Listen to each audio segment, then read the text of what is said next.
Alright, so this video is a little bit different, sort of, but not really at all, because once again, we're just going to be working on this bike, but the only thing that's different is this might be the first actual video under a new channel name that I've been thinking about. I'm thinking about changing it to Wingard's Performance instead of Wingard's Rides. A lot of the Wingard's Rides part I did was obviously the mountain biking, if you were here for a while, but this, I like working with this stuff more, like working with engines, like building stuff like that.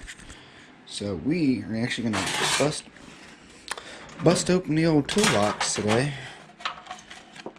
And, well, that's pretty nice. We're getting there. A couple more Rock Auto orders and we'll be filled up.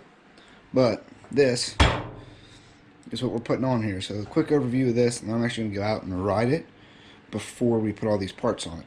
Because I want to end up getting some data on how hot this gets and stuff like that. And I have the quiet exhaust on, so you should be able to hear some audio this time. But this is, what's on there now is a 44 tooth sprocket. This is a 40, so this should let me go a little bit faster and lower my cruising RPMs, which is nice. And this is actually the mount for it. So that clamps onto the hub. You'll see that later.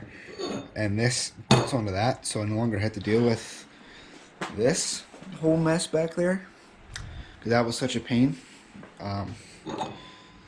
This will end up going right there, nice and good.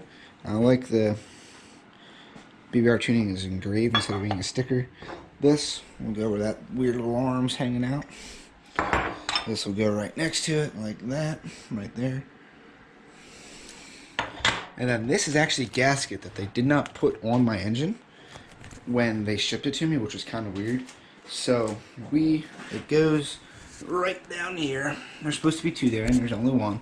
So we're going to put the second one down there. That should lower my compression a little bit. So my compression was definitely a bit high. That should also, I think I might be having an issue with a bit of detonation at idle, which I'm on 93 octane. I can't get any higher on octane, so I mean, I would hope not, unless I, go with race. That's way overkill. It's a track bike that I just ride on the street mostly. So we're just, hopefully that'll lessen my compression a little bit. Not too much to where I'll lose performance, but enough to where I'll lose that whole detonation issue. So we're gonna go ahead and throw this on, go for a ride. It's actually like 55 some degrees and sunny right now. It was snowing yesterday, so I'm not quite sure what's going on with that. And then we'll come back and we'll throw this stuff on, because once again, you live in Pennsylvania, it gets dark at 4:30. Stupid, but I can work in this stuff in the dark because you have this amazing thing called lights. So I should do a full shop tour. That would be good. I haven't done a shop tour yet. Yeah, we'll do that eventually. But anyway, let's go ahead and throw this GoPro on and take this sucker for a ride.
just got back from that ride.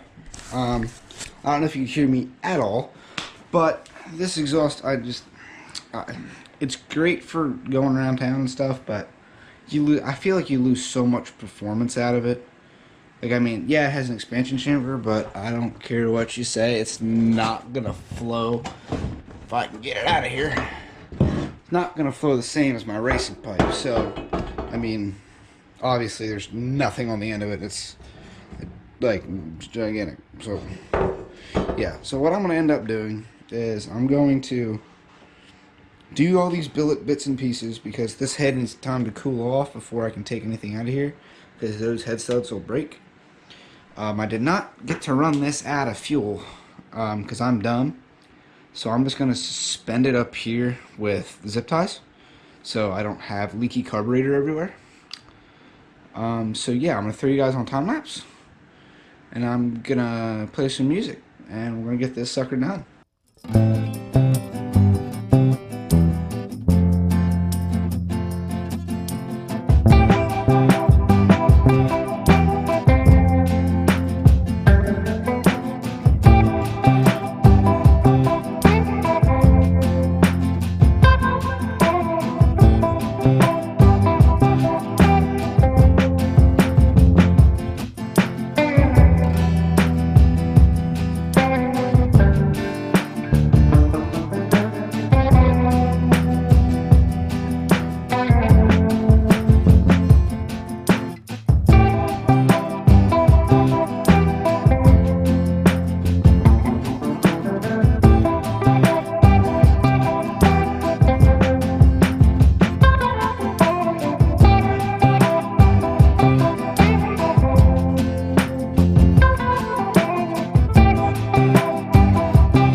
Alright, so this engine is now ready to have the top end yanked off. I took the exhaust off, took the intake off, the carburetor, just by the intake, which is easier. Hung it this way.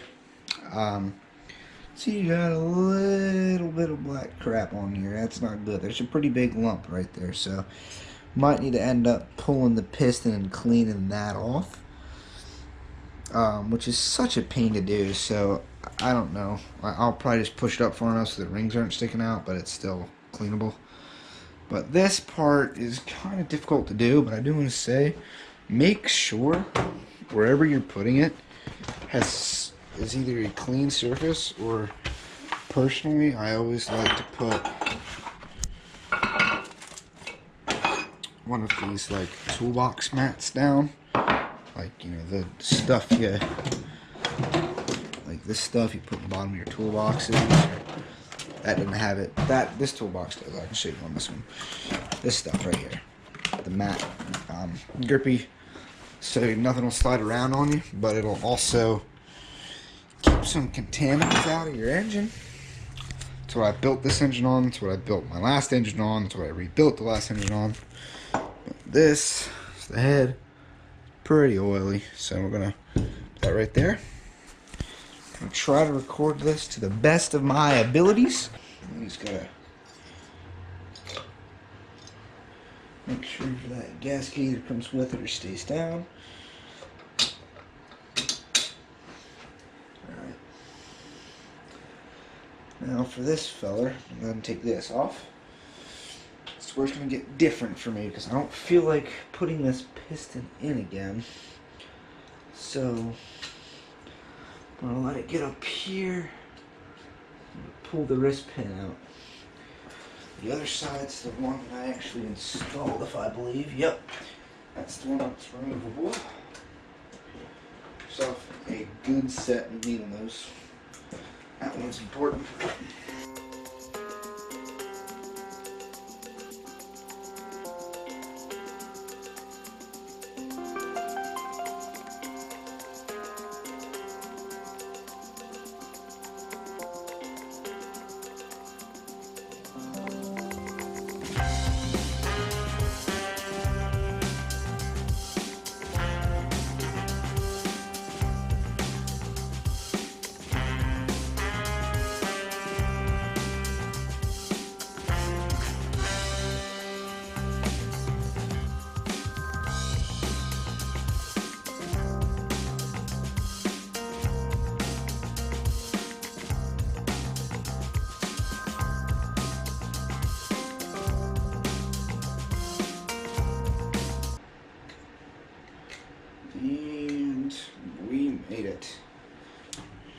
I believe my whole theory of this having detonation might be true.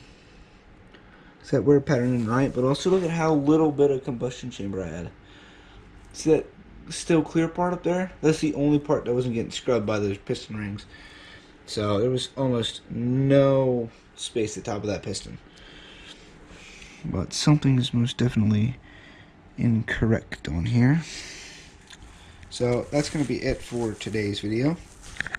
Thank you for watching, and I'm going to go ahead and put a part 2 up on this as soon as I have this bike done. But overall, I think it was pretty successful.